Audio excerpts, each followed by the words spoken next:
Welcome to Vanguardia America's weekly news roundup. I'm James Garcia. Civil rights groups are suing the Trump administration, claiming it's conspiring to suppress Latino and immigrant representation in voting districts nationwide. The suit is aimed at President Trump's executive order, which directs the U.S. Census Bureau to collect information about the citizenship status of people in the United States without using Census Bureau data. Trump signed the directive after a failed attempt to add a citizenship question to the form used to gather mountains of information during the country's once-a-decade census count, which is used to draw boundaries for election districts nationwide and to determine the distribution of hundreds of billions in funding for federal programs. The Supreme Court dealt a major blow last week to refugees seeking asylum in the United States by ruling that they must first apply in the nation they pass through before requesting asylum status in the U.S. A critic called it a death sentence for many of the refugees. The Supreme Court's decision allows the new policy to continue as challenges to the new rule are pursued elsewhere through the federal courts. Immigrants' rights advocates have pledged to keep fighting the measure. The Washington Post reports that 2018 was the first time in nearly a decade that both the number and proportion of Americans without health care coverage rose significantly from the year before. Among Hispanics, the Post reported the uninsured rate spiked, especially among adults who are Hispanic and foreign-born. Coverage also dwindled among Hispanic children and naturalized citizens. Latinos had made the greatest gains in acquiring health care coverage after passage of the Affordable Health Care Act in 2010, but they are now losing ground. A poll commissioned by Univision finds 73% of Latino voters would vote against President Trump if the election were held today. Among other findings in the poll, Trump has only 13% support among Florida Hispanics.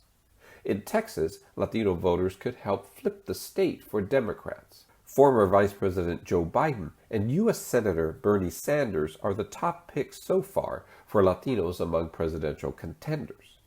More than 90% of the respondents support stricter gun laws, including universal background checks. And echoing recent statements by presidential candidate and former Texas Congressman Beto O'Rourke, a large majority of Latino voters blame Trump's rhetoric for the deadly gun massacre in El Paso. Liberal Kansas and Othello, Washington are among 22 U.S. cities with more Spanish speakers than people who only speak English, according to U.S. Census data. The 22 cities are mostly scattered across the southwest border states of Texas, New Mexico, Arizona, and California. In half a dozen border cities, 80 to 90% of the residents speak at least some Spanish. A new Border Patrol unit in El Salvador could help satisfy President Trump's demand that Central America stop asylum seekers from coming to the U.S. Salvadoran officials say the new unit is aimed at boosting security at its borders. But Oscar Chacon, a co-founder and executive director of Alianza Americas, tells The Nation magazine a Salvadoran border patrol, in essence, echoes the Trump administration's containment strategy, which, as we know, he said, only has two results: human suffering and an increase in criminality and corruption that favors those who can afford to pay. Critics are raving about Jennifer Lopez's performance in the new film Hustlers, calling it the best acting performance of her career. Fortune magazine calls her performance spectacular. CNN said the film wasn't the weekend's biggest ticket seller, but it was the biggest winner. Hustlers opened nationwide on September 13th and is playing across the country. And finally, we close today's news roundup with mention of our first official Newsmaker podcast interview.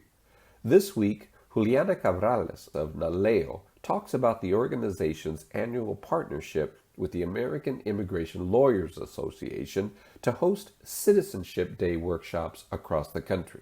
About 9 million permanent legal residents are eligible to become U.S. citizens. We talked to Cabrales about Naleo's citizenship effort and the citizenship application backlog. To subscribe to our weekly roundup of news and information impacting the Latino community, or to hear this week's Newsmaker podcast, visit VanguardiaAmerica.com. For Vanguardia America, I'm James Garcia.